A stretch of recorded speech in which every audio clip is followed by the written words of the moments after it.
Hello everyone, welcome to another video of class 10 Geography chapter 1। आज हम पढ़ने वाले हैं रिसोर्सेस एंड डेवलपमेंट चैप्टर। ये चैप्टर हो सकता है मेरा ये आज का ये लेक्चर थोड़ा बड़ा हो सकता है, करीब 40 मिनट्स टू 1 आवर, पर मैं आप सभी लोगों से बोलूँगा लेक्चर के लास्ट तक बने रहिएगा। ये जो चैप्टर है इसमें कोई भी डाउट नहीं रहने दूंगा मैं। ईच पॉइंट, ईच टॉपिक कोने कोने से मैं बहुत ही बढ़िया तरीके से आप सभी लोगों को एक्सप्लेन कर दूंगा। तो चलिए चैप्टर स्टार्ट करते हैं, रिसोर्सेस एंड डेवलपमेंट। तो अब क्वेश्चन आता है रिसोर्सेस क्या है और डेवलपमेंट क्या है। Everything available in our environment which can be used to satisfy our needs provided it is technologically accessible, economically feasible and culturally acceptable can be termed as resource। अगर definition आए what is resource, this is the definition of resource.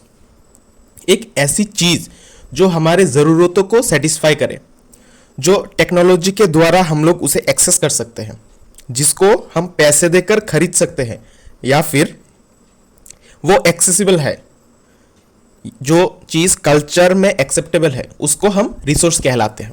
अब resource can be also divided into two parts. Natural resource है हो गया एक, human resource हो गया एक। नेचुरल रिसोर्स में एक हो गया रिन्यूएबल रिसोर्स, एक हो गया नॉन रिन्यूएबल रिसोर्स। और ह्यूमन रिसोर्स में क्या हुआ, स्ट्रक्चर्स एंड इंस्टीट्यूशंस, मतलब बिल्डिंग वगैरह हो गया, क्वांटिटी एंड क्वालिटी। उसके बाद हम चले आते हैं नेचुरल पे फिर से।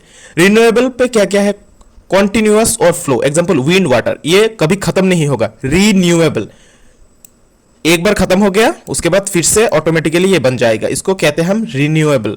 नॉन रिन्यूएबल, रिन्यूएबल का उल्टा, जो कि प्रोड्यूस होने में टाइम लगता है या फिर वो लोग एक्सटिंक्ट हो जाएंगे यूज करते करते। तो रिन्यूएबल में विंड आ गया, वाटर आ गया, उसमें आ गया और एक biological, natural vegetation like forest and wild life. Non renewable में क्या आ गया, रिसाइकलेबल चीजें, जो कि मेटल हो गया, गोल्ड, सिल्वर, आयरन। एक बार खत्म हो गया तो फॉर्म होने में बहुत समय लग जाएगा, बहुत समय। तो इसलिए हम क्या करते हैं, उन चीजों को, उन मेटल्स को रिसाइकल करते हैं। रिसाइकल करने से क्या होता है, एक चीज जो हमने एक बार यूज कर लिया उसको हम दोबारा यूज कर सकते हैं।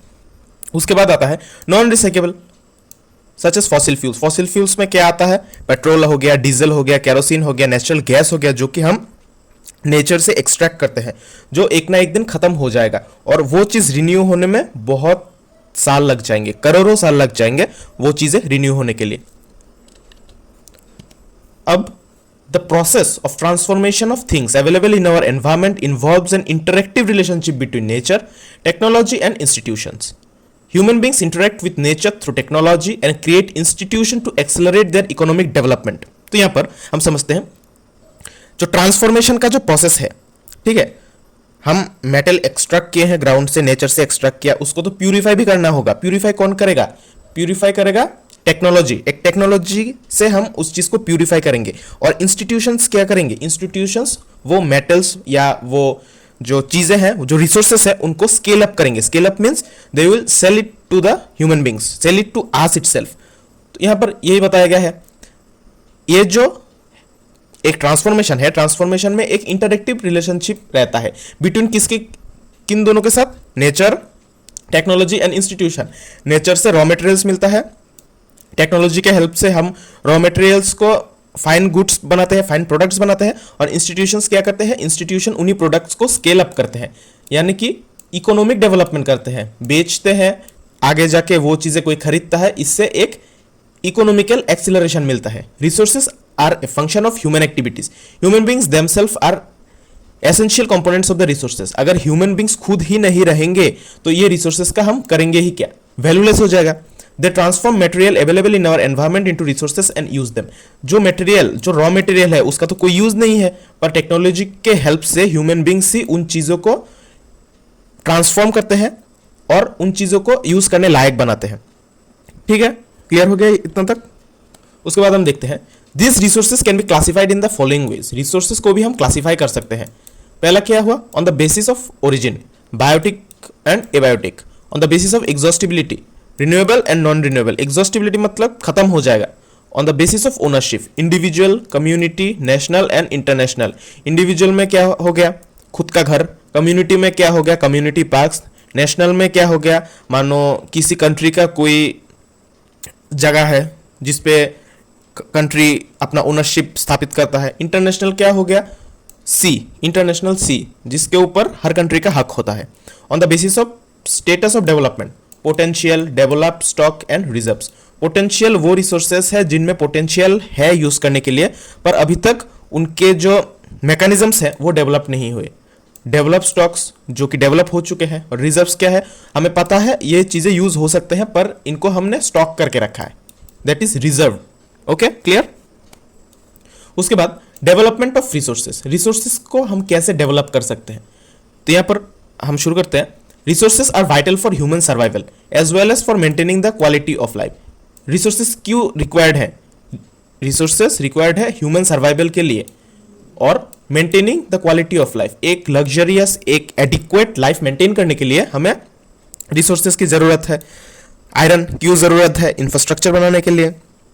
गोल्ड क्यों जरूरत है? लग्जरियस लाइफ एक लीड करने के लिए, है ना? तो यहां पर human beings use them indiscriminately and this has led to the following major problem. तो हमने क्या जाना है? हमारे पास रिसोर्सेस है तो हम यूज कर सकते हैं, पर यूज करते करते ऐसे यूज करने लगे इनडिस्क्रिमिनेटेडली। मतलब ये क्या है? मतलब कोई माँ बहन नहीं, यूज करते रहो करते रहो करते रहो करते रहो, फ्यूचर का कोई चिंता ही नहीं। ऐसे यूज करते करते करते करते क्या हुआ? कुछ मेजर प्रॉब्लम्स डेवलप हो गए। उन प्रॉब्लम्स के बारे में अब हम पढ़ेंगे। Depletion of resources for satisfying the greed of few individuals. Depletion का मतलब क्या होता है? डिग्रेडेशन। डिग्रेडेशन मीन्स फॉलिंग, क्षति होना किसी चीज का। डिप्लीशन ऑफ रिसोर्सेस, सेटिस्फाई मतलब रिक्वायरमेंट्स तो नहीं है पर ग्रीड है, हमें ये चाहिए, तो इसलिए वो लोग यूज करते हैं। तो यूज करते करते क्या हुआ? जो नेचुरल रिसोर्सेस है वो डिप्लीट होने स्टार्ट हो गए थे।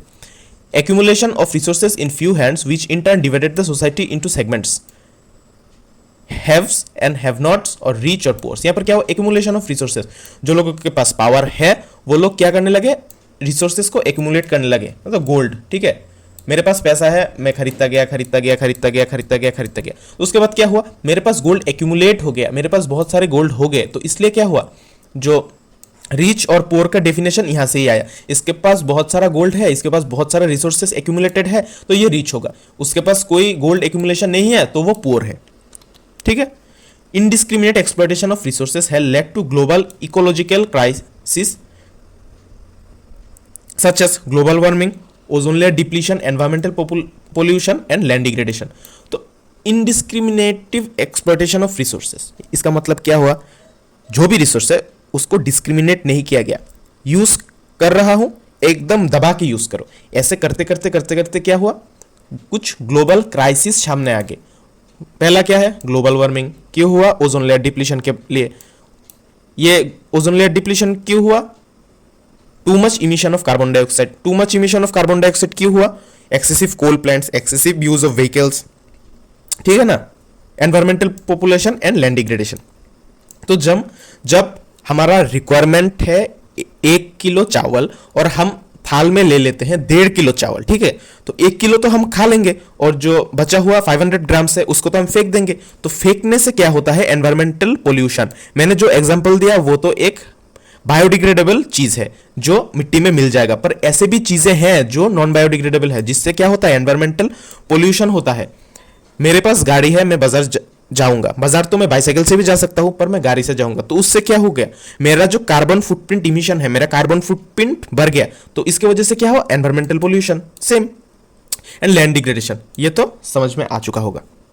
उसके बाद an acute distribution of resources has become essential for the sustained quality of life and global peace। यहां पर क्या कह रहा है? acute distribution मतलब equal distribution of resources, ये बहुत ही जरूरी है एक सस्टेन्ड लाइफ के लिए, एक क्वालिटी लाइफ के लिए, पीस के लिए, शांति के लिए हमें ये चाहिए होगा। क्योंकि हर आदमी के पास अगर इक्वल चीजें होंगे तो सब लोग उसे ध्यान से यूज करेंगे, ध्यान से उसको वैल्यू करेंगे, वो चीज एक्सप्लॉइट नहीं होगा। तो इसलिए इक्विटेबल डिस्ट्रीब्यूशन जरूरी है। If the present trend of resource depletion by the few individuals and countries continue, the future of our planet is in danger। यहाँ पर क्या कह रहे हैं? अगर ऐसे ही चलता रहा, ऐसे ही सब लोग एक्सप्लॉइट करने लगे रिसोर्सेस को, नेचुरल रिसोर्स हो गया, जो भी चीज है, ऐसे ही अगर एक्सप्लॉइट करते रहे तो हमारा जो वर्ल्ड है, हमारा जो प्लेनेट अर्थ है, वो आगे डेंजर में है। यहाँ पर resource planning is essential for sustainable existence of all forms of life. Sustainable existence is a component of sustainable development. तो यहाँ पर क्या हुआ, जो रिसोर्सेस है हमारे पास और जो एग्जॉस्टेबल है, नॉन रिन्यूएबल है, वगैरह वगैरह जो कुछ भी है, अगर वो चीज़ों को हम एक प्लानिंग के साथ हम यूज करते हैं, एक प्लान करके यूज करते हैं, नो एक्सप्लॉयटेशन ऑफ रिसोर्सेस, तो क्या होगा, ये चीज़ें हमारे फ्यूचर जनरेशन के लिए भी बचे रहेंगे। हमारे फ्यूचर जनरेशन भी वो चीज़ों को यूज कर पाएंगे और उनका मजा उठा पाएंगे। तो ये जो है रिसोर्स प्लानिंग, ये एक सस्टेनेबल एग्जिस्टेंस का मतलब क्या होता है, sustain, to keep something sustain. एक जो चीज़ है उसको बहुत समय तक टिका के रखना को ही सस्टेन कहते हैं, सस्टेनेबल एग्जिस्टेंस। ये जो प्रोसेस है उसको कहते हैं सस्टेनेबल, और एग्जिस्टेंस तो सबको पता ही है, of all forms of life. Sustainable existence is a component of sustainable development. अब सस्टेनेबल का मतलब तो पता चल गया, डेवलपमेंट क्या हुआ, डेवलपमेंट का मतलब है एक ऐसी चीज़ या कुछ न्यू रूल्स जिसके लिए ये जो सस्टेनेबिलिटी है वो बढ़ेगा, ये सस्टेनेबिलिटी डेवलप होगा। आज हम कुछ वेज से सस्टेनेबल एग्जिस्टेंस कर पा रहे हैं, डेवलपमेंट के साथ साथ वो जो tricks and tips and tricks है वो भी डेवलप्ड होंगे, तो सस्टेनेबिलिटी भी बढ़ेगा। तो इस सस्टेनेबल डेवलपमेंट का ही पार्ट है सस्टेनेबल एग्जिस्टेंस। उसके बाद sustainable development, sustainable economic development means development should take place without damaging the environment and development in the present should not compromise with the needs of the future generation. मैंने जो explain किया, sustainable economic development का मतलब क्या आता है, development that should take place, मतलब infrastructure हो रहा है, मॉडर्नाइजेशन हो रहा है, होने दो, पर ये मॉडर्नाइजेशन ऐसा ना हो जो फ्यूचर जनरेशन के जो चीज़ें हैं उनके साथ कॉम्प्रोमाइज करने लगे। ठीक है, अब फ्यूचर जनरेशन की चीज़ें क्या हो सकते हैं, रिसोर्सेस हो सकते हैं। जो रिसोर्सेस हैं उन रिसोर्सेस को अगर हम एक्सप्लॉइट करते रहे तो हमारा नीड्स ऑफ फ्यूचर जनरेशन भी एक्सप्लॉइट हो रहा है, वो भी कॉम्प्रोमाइज हो रहा है। हम जो चीज़ें यूज़ कर रहे हैं, हमारा फ़र्ज़ है, हमारा ड्यूटी है, हम उन चीज़ों को बचा कर रखें हमारे फ्यूचर जनरेशन्स के लिए भी। अब हम पढ़ेंगे रियो द जेनेरियो आर्थ समिट 1992। ये क्या था, ये इंपॉर्टेंट है, इसको अच्छी तरीके से समझना। In June 1992 more than 100 heads of states met in Rio de Janeiro in Brazil. Rio de Janeiro कब हुआ था, 1992। कितने हेड स्टेट्स मिले थे, 100। ये जो समिट हुआ था ये कहाँ पर हुआ था, ब्राजील में। For the first time international earth summit, the summit was convened for addressing urgent problems of environmental protection and socio-economic development at the global level। ये क्यों हुआ था, to address the urgent problem, जो important problems है environmental protection और socio economic development, जो society की है, सोसाइटी और इकोनॉमिक डेवलपमेंट मिल के जो होता है वो सोशियो इकोनॉमिक डेवलपमेंट कहलाता है। तो वो सोशियो इकोनॉमिक फेजेस में जो डेवलपमेंट है और जो हमारा एनवायरनमेंट है, एनवायरनमेंट को प्रोटेक्ट करने के लिए कुछ इश्यूज है जो कि एड्रेस किए गए थे इस रियो द जेनेरियो आर्थ समिट पर। The assembled leaders signed the declaration of global climatic change and biological diversity. The Rio convention endorsed the global forest principles and adopted agenda 21। तो ये जो समिट था, इस समिट का जो रिजल्ट निकला वो क्या था, एजेंडा 21। ये एजेंडा 21 21st सेंचुरी में अडॉप्ट किया गया था फॉर द सस्टेनेबल डेवलपमेंट। ठीक है, अब हम समझेंगे सस्टेनेबल डेवलपमेंट के लिए जो एजेंडा 21 अडॉप्ट किया गया था वो एजेंडा 21 असल में है क्या। यहाँ पर agenda 21, it is the declaration signed by the world leaders in 1992 at the United Nations Conference of Environment and Development। इसका जो फुल फॉर्म है, इसका फुल फॉर्म क्या है, फुल फॉर्म है UNCD, which took place at Rio de Janeiro in Brazil। It aims at achieving global sustainable development। इसका M क्या था, सिर्फ एक स्पेसिफिक जगह पर ही सस्टेनेबल डेवलपमेंट अचीव करना नहीं था, बल्कि एक ग्लोबल लेवल में सस्टेनेबल डेवलपमेंट को अचीव करना उनका एक मोटो था। It is an agenda to combat environmental damage. ये एक एजेंडा था जिसको यूज करके जो एनवायरमेंटल डैमेज हो रहा है, poverty, disease through global cooperation और कॉमन इंटरेस्ट, वो सब हो रहा है, उनके साथ कॉम्बैट करना, मतलब लड़ाई करना, ये जो एजेंडा 21 इसका एक मेन मोटो था। Mutual needs and shared responsibilities. One major objective of Agenda 21 is that every local government should draw its own local Agenda 21। इसका मतलब क्या होता है, जो भी 100 हेड स्टेट्स आए थे उन सबके पास खुद का राइट होगा, उनके खुद के रेस्पॉन्सिबिलिटीज होंगे, ये जो एजेंडा 21 है इसको खुद से लागू करना। अब हम पढ़ लेंगे रिसोर्स प्लानिंग। तो रिसोर्स प्लानिंग क्या होता है, मैंने पहले भी डिस्कस किया है। जो प्लानिंग है, प्लानिंग करते हैं उसको जो यूज़ है, क्या यूज़ है प्लानिंग का, रिसोर्सेस के प्लानिंग से क्या इंपॉर्टेंस हमारे जो एनवायरनमेंट को पढ़ते हैं उसके बारे में हम लोग समझेंगे। Planning is the widely accepted strategy for judicious use of resources. It has importance in country like India which has enormous diversity in the availability of resources. यहाँ पर क्या बता रहा है, it has importance in the country like India. क्यों? क्योंकि India में बहुत ही ज़्यादा डाइवर्सिटी है, जो रिसोर्सेस मिलते हैं उनमें बहुत ही ज़्यादा डाइवर्सिटी है। हो सकता है वो फॉरेस्ट रिसोर्स है, वाइल्ड लाइफ रिसोर्सेस है, रिन्यूएबल रिसोर्स है, नॉन रिन्यूएबल रिसोर्स है, सब में सब कुछ जो रिसोर्सेस पाए जाते हैं इंडिया में उन सब में कुछ ना कुछ एक डाइवर्सिटी है। इसीलिए जो रिसोर्स प्लानिंग, इसका इंपॉर्टेंस इंडिया में बहुत ही ज़्यादा है।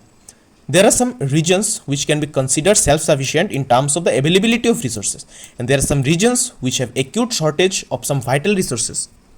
यहाँ पर क्या कह रहा है, यहाँ पर बताया जा रहा है इंडिया में भी ऐसे कुछ जगह हैं जहाँ पर इतने सारे रिसोर्सेस मिलते हैं कि वो जगह सेल्फ सफिशिएंट है, और कुछ जगह ऐसे भी हैं जहाँ पर उतने सारे या उतने अच्छे से कोई रिसोर्सेस नहीं मिल पाते हैं, तो वो सेल्फ सफिशिएंट नहीं हो पाते हैं।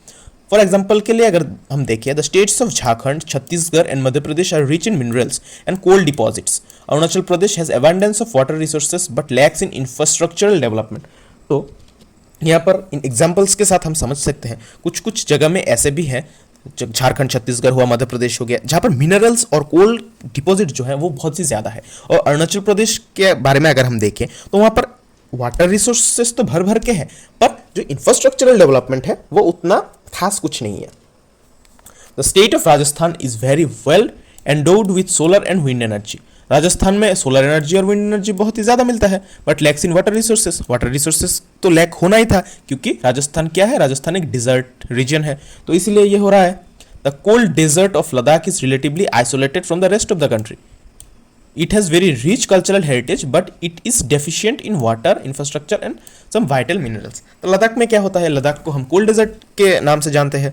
वहाँ पर क्या है, जो कल्चरल हेरिटेज है वो तो बहुत ही तगड़ा है, पर वहाँ पर वाटर का अवेलेबिलिटी कम है, इंफ्रास्ट्रक्चर का उतना ज़्यादा डेवलपमेंट नहीं हुआ। क्यों नहीं हुआ डेवलपमेंट? क्योंकि अगर वाटर उधर एडुकेट अमाउंट में नहीं है तो इंफ्रास्ट्रक्चर भी कैसे ही उतना ज़्यादा डेवलप कर पाएगा।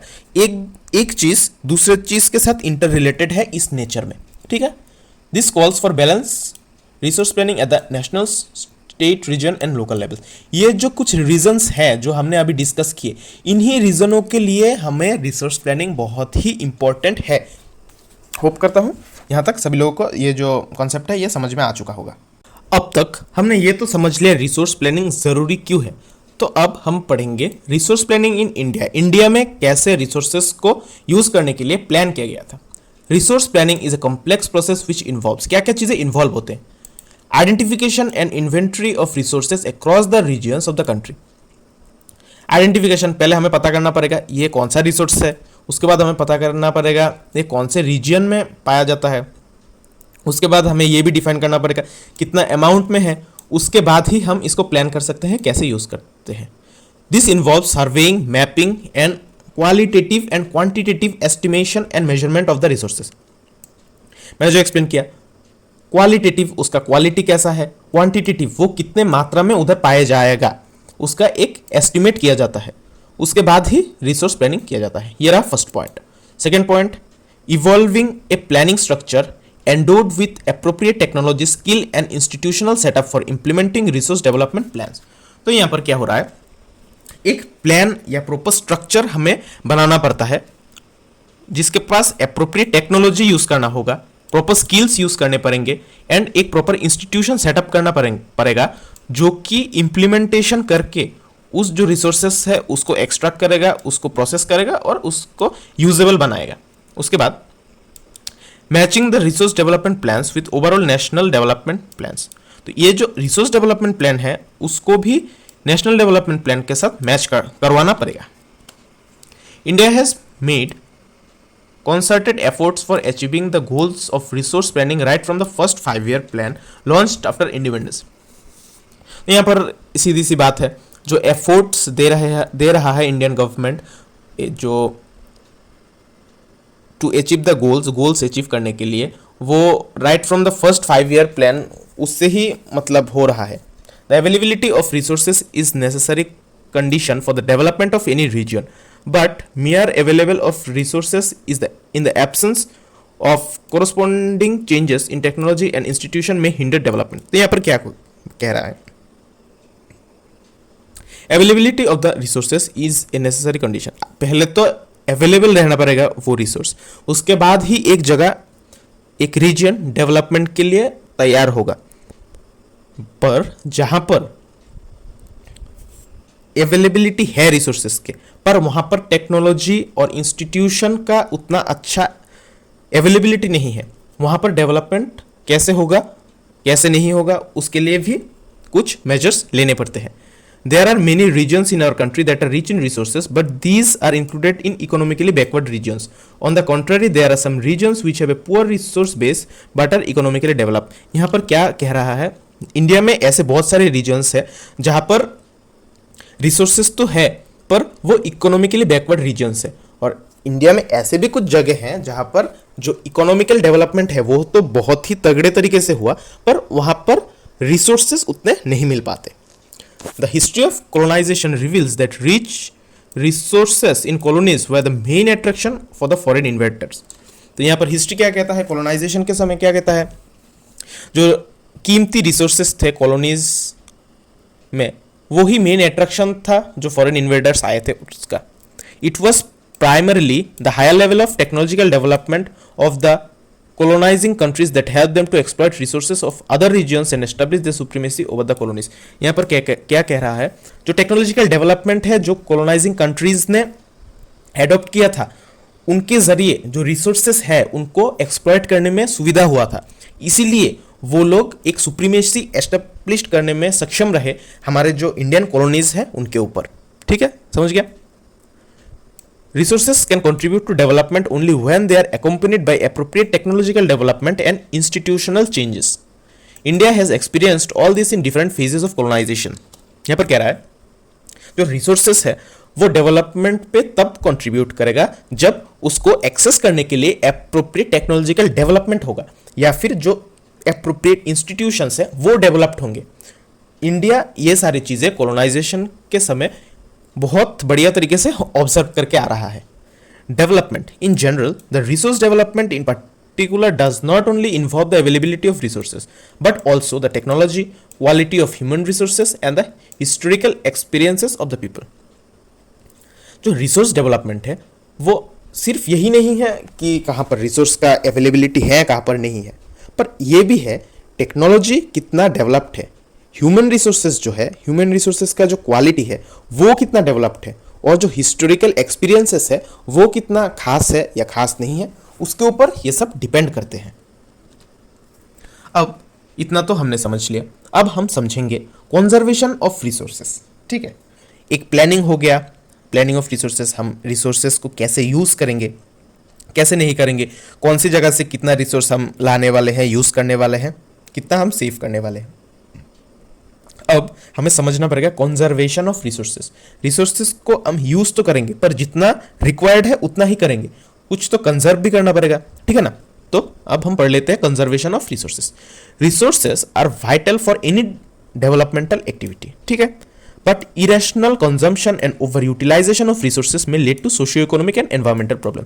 सिंपल है, मैंने स्टार्टिंग से बता रहा हूं डेवलपमेंट के लिए रिसोर्सेज बहुत ही जरूरी है, पर अगर वो ओवर यूटिलाइज्ड हो गया तो वो सोशियो इकोनॉमिक या एनवायरमेंटल प्रॉब्लम्स का कारण हो सकता है.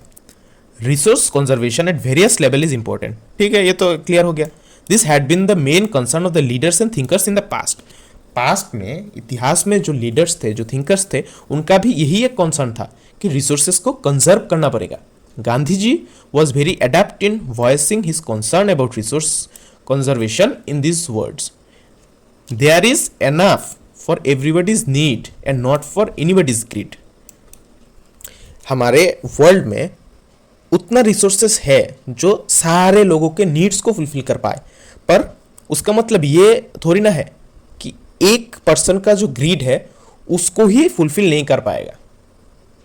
ठीक है, उसके बाद He placed the greedy and selfish individuals and exploitative nature of modern technology as the root cause of resource depletion in global level. जो लालची लोग हैं, ग्रीडी, सेल्फिश, जो खुद के लिए सिर्फ चिंता करते हैं, वो लोग जो नेचर को एक्सप्लॉइट करते हैं, उस वो ही एक कारण है, रूट कॉज है, जड़ जो कहते हैं रूट कॉज है for the resource depletion in the global level. Global level में जो रिसोर्सेज का डिप्लीशन हो रहा है उसका रूट कॉज ही है ऐसे लालची और सेल्फिश लोग. He was against the mass production and wanted to replace it with the production by the masses. ठीक है. At the international level, ये important है. At the international level, the Club of Rome advocated resources conservation for the first time in a more systematic way in 1968. Club of Rome, ठीक है. Club of Rome क्या किया था? Advocated resource conservation for the first time. उन लोगों ने resources को conserve करना सीखा था first time in a systematic way. ठीक है, 1968 में. सब्सिक्वेंटली इन 1974 में भी होता. Gandhian philosophy was once again presented by Schumacher in his book small is beautiful. ठीक है, बुक का नाम क्या है? Small is beautiful. The seminal contribution with respect to resources conservation at global level was made by Brundtland commission report. ये याद रखना, Brundtland commission report in 1987. This report introduced the concept of sustainable development and advocated it as the means of resource conservation, which was subsequently published in the book entitled Our Common Future. Another subsequent contribution was made at the Art Summit at Rio de Janeiro in Brazil 1992. ये जो commission है, ब्रुनलैंड commission report 1987 में, इस report में concept of sustainable development को advocate किया था. ठीक है, उसके बाद ये क्यों किया गया था? For resource conservation. ये कहाँ पर पब्लिश हुआ था? बुक था नाम आवर कॉमन फ्यूचर. और जो दूसरा जो कंट्रीब्यूशन है वो तो हुआ था आर्ट समिट पे रियो द जेनेरियो में, जो कि ब्राजील में हुआ था 1992 में. अब हम पढ़ लेते हैं लैंड रिसोर्सेज के बारे में. अब लैंड रिसोर्सेज क्या है? Land is a natural resource of utmost importance. ठीक है, लैंड बहुत ही एक इंपॉर्टेंट रिसोर्स है. It supports natural vegetation, wild life, जीव जंतु, ह्यूमन लाइफ, इंसान, economic activities, businesses etcetera, transport, communication system. ठीक है, clear. India is an asset of a finite magnitude, therefore it is important to use the available land for various purposes with careful planning. Land जो है, land एक finite magnitude में एक asset है. मतलब land हुआ तो एक एसेट हुआ. इसलिए आप देखते हो जो लैंड का जो प्राइस है वो हर वक्त एप्रिशिएट होता है, बढ़ते ही रहता है, डेप्रिशिएट नहीं होता, नीचे की तरफ नहीं आता है प्राइसेस. तो इसलिए क्या हुआ, इसको एक एसेट कहा जा रहा है. इसके बहुत सारे यूज़ होते हैं. ठीक है, जो अवेलेबल लैंड है उसको बहुत सारे यूज़ में लिया जा सकता है. तो एक केयरफुल प्लानिंग के साथ अगर हम इसको यूज़ में ले तो इसको भी कोई नुकसान नहीं होगा, पर हमें तो फ़ायदा ही फ़ायदा होगा. ठीक है. India has land under a variety of relief features, namely mountains, plateaus, plains and islands.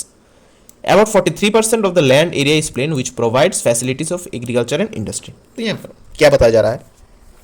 India में बहुत सारे वैरायटी के लैंड रिसोर्सेस हैं, उनको कैटेगराइज किया गया है माउंटेन्स में, प्लेटूज में, प्लेन्स में, आइलैंड्स में. और यहाँ पर 43% जो लैंड एरिया है वो प्लेन लैंड है, समतल जगह है. तो उसमें क्या होता है, वो फैसिलिटी प्रोवाइड करता है एग्रीकल्चर करने के लिए, इंडस्ट्रीज सेटअप करने के लिए एक अपॉर्चुनिटीज प्रोवाइड करते हैं. Mountains accounting for 30% of the total surface area of the country and ensured perennial flow of some rivers, provide facilities for tourism and ecological aspects. तो यहाँ पर क्या बताया जा रहा है, जो माउंटेन्स है वो इन सब का 30% कॉन्ट्रीब्यूट करता है, जिसमें कुछ पेरिनियल रिवर्स भी फ्लो करते हैं जो टूरिज्म के लिए फैसिलिटीज प्रोवाइड करते हैं और कुछ इकोनॉमिकल एस्पेक्ट्स को भी फुलफिल करते हैं. About 27% of the area of the country is the plateau region. It possesses rich reserves of minerals, fossil fuels and forests. यहाँ पर आप लोग देख सकते हो 43 plains, 30% mountains and 27% यहाँ पर हो गया plateaus. ओके.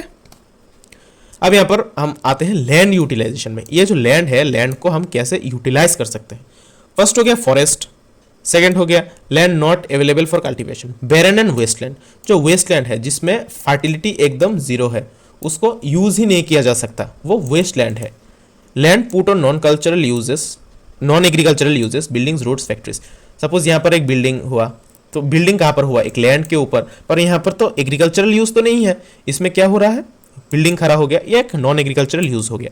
थर्ड पॉइंट है other uncultivated land excluding fallow land, permanent pastures and grazing land, मतलब यहाँ पर कोई कल्टीवेशन भी नहीं होगा, बिल्डिंग्स भी नहीं होगा, ये जस्ट पेस्चर लैंड है, गाय भैंस चरने के लिए वो लैंड होगा। उसके बाद ग्रेजिंग लैंड, पेस्चर लैंड एक ही हो गया। Land under miscellaneous tree crops grove not include in net sown area, मतलब फॉरेस्ट रिसोर्सेस हो गया, मतलब तुम्हारा कोई जगह है जिस जगह पर ऐसे पेड़ पौधे उगे हुए हैं, वो टाइप मिसलेशियस ट्री क्रॉप्स, ठीक है। Culturable waste land left uncultivated for more than 5 agricultural years, मतलब कोई जगह है जिसमें 5 साल से ज्यादा कल्टीवेशन ही नहीं हुआ, उसको हम कहेंगे कल्चरेबल वेस्टलैंड, मतलब इसको हम फिर से रीयूज कर सकते हैं। फेलो लैंड्स हो गया 4 number. Current fellow left without cultivation for less than 1 agricultural year, other than current fellow, मतलब 1 से 5 साल के बीच में इसमें कोई एग्रीकल्चरल वर्क नहीं हुआ, कोई प्रॉपर यूजेज नहीं हुआ। Net sown area the physical extent of land on which crops sown harvested is known as net sown area, इसका मतलब जो लैंड हम यूज करते हैं एग्रीकल्चर के लिए और वो अभी प्रेजेंटली यूज में है और इसमें सोइंग हो रखा है, मतलब इसमें कल्टीवेशन होता है, उसको हम कहते हैं नेट सोन एरिया, ठीक है।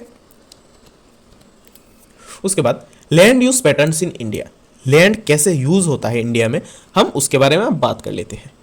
The use of land is determined both by physical factors such as topography, climate, soil types as well as human factors such as population density, technological capability and culture and traditions, ठीक है। Topography हो गया, climate हो गया, वहाँ का climate कैसा है, सॉइल टाइप कैसा होगा, सॉइल टाइप के बारे में हम लोग पढ़ेंगे आगे इस लेक्चर में, होगा या नेक्स्ट लेक्चर में, क्योंकि लेक्चर बहुत बड़ा हो जा रहा है, तो मैं सोच रहा हूँ कि ये जो चैप्टर है इसको 2 पार्ट्स में डिवाइड कर दूँ। तो यहाँ तक ही हम कंप्लीट करते हैं लैंड यूज पैटर्न तक, उसके बाद जो नेक्स्ट होगा, नेक्स्ट पार्ट में अगले लेक्चर में अपलोड कर दूंगा। तो आज है वेडनेसडे, तो नेक्स्ट जो लेक्चर आएगा वो भी वेडनेसडे को ही आएगा, ठीक है। तो अब हम इसको कंप्लीट कर लेते हैं। Total geographical area of India is 3.28 million square kilometer, okay. The land under permanent pasture has also decreased, ये क्यों डिक्रीज हुआ? How are we able to feed our huge cattle population on this pasture land and what are the consequences of it? हम लोग land exploit कर रहे थे, exploit करते करते क्या हुआ, जो पेस्चर लैंड है वो भी कम हो गया, तो कम होने के बाद क्या हुआ ये भी हम पढ़ लेते हैं। Most of the other than the current fallow lands are either of poor quality और the cost of cultivation on such land is very high. क्यों हाई हो गया? क्योंकि यहाँ पर जो एक्सप्लॉयटेशन हो रहा था उसकी वजह से क्या हुआ, लैंड का जो फर्टिलिटी है वो गिर गया। इंटेंसिव पेस्चर होने से क्या हुआ, जो सॉइल है वो ज्यादा दब गया, जो कैटल्स के चलने से। उसके बाद जो वही है, एक जगह में मतलब मान लीजिए आप खाते हैं 1 किलो चावल और 1 किलो चावल रखा है थाल में और खाने वाले हो गए 4 लोग, तो क्या होगा, कमी हो जाएगा खाने की। तो वहां पर भी ऐसा ही हो रहा है, रिपीटेड पेस्चर्स की वजह से क्या हुआ, वो एकदम बैरन लैंड हो गया। These lands are cultivated once or twice in about 2 to 3 years. If these are included in the net zone area, then the percentage of NSA in India comes to about 54% of the total reporting area. यहाँ पर क्या कह रहे हैं, जो cultivation cost है वो तो ज्यादा है, तो इसलिए यहाँ पर क्या हो रहा है, 2-3 सालों में 1 बार या 2 बार इन लैंडों में कल्टीवेशन होता है, ठीक है। The pattern of net zone area varies greatly from one state to another. It covers 80% of the total area in Punjab and Haryana and less than 10% in Arunachal Pradesh. क्यों अरुणाचल प्रदेश में इतना कम है, अरुणाचल प्रदेश, मिजोरम एंड अंडमान निकोबार? क्योंकि वहां पर का जो टोपोग्राफी है या जियोग्राफी है वो उतना अच्छा नहीं है, ज्यादातर पहाड़ ही देखने को मिलते हैं। Forest area in the country is far lower than desired 33% of geographical area as it was outlined in the national forestry policy 1952 में जितना फॉरेस्ट एरिया था उतना फॉरेस्ट एरिया अभी प्रेजेंट में नहीं है। It was considered essential for maintaining the ecological balance, ठीक है। A part of the land is termed as wasteland and the land put on non agricultural uses. Wasteland includes rocky, arid and desert areas and land put to other non agricultural uses such as roads, railways etcetera. जिन land में non agricultural uses होते हैं, जिनका जो texture है वो Rocky texture होते हैं, एरिड सॉइल होते हैं, या डेजर्ट एरियाज में जो लैंड पाए जाते हैं उनको हम वेस्टलैंड कहते हैं, जिनके uses specially roads, railways, industry वो सब बनाने के काम में आते हैं. Continuous use of land over a long period of time without taking appropriate measures to conserve and manage it has resulted in land degradation. This in turn has serious repercussions on society and the environment. तो यहाँ पर क्या कह रहे हैं, continuous use of the land, मतलब use करते ही जा रहे हैं, करते ही जा रहे हैं, करते जा रहे हैं, करते जा रहे हैं, पर उस लैंड को कंजर्व करने के लिए, मैनेज करने के लिए कोई अप्रोप्रिएट मेजर्स ही नहीं लिया गया बीते कुछ सालों में. तो उससे क्या होगा, ये जो लैंड है वो लैंड टोटली डिग्रेड हो जाएगा. तो इसकी वजह से सीरियस रेपरकशंस आएंगे ऑन द सोसाइटी. उसका मतलब क्या है, सीरियस प्रॉब्लम्स आएंगे सोसाइटी में. तो आज का जो क्लास है, क्लास यहाँ पर ही ख़त्म करते हैं. Land degradation and conservation measures बाकी रह गए, इसको नेक्स्ट जो लेक्चर है नेक्स्ट लेक्चर में कंप्लीट करवा दूंगा. उसके बाद सॉयल एज अ रिसोर्स ये भी बाकी रह गया, इसको भी नेक्स्ट लेक्चर में कंप्लीट करवा दूंगा. उसके बाद क्लासिफिकेशन ऑफ सॉयल्स, जो सॉयल टाइप्स है, सॉयल टाइप्स के बारे में हम लोग पढ़ेंगे, और सब कुछ हम पढ़ेंगे नेक्स्ट क्लास में.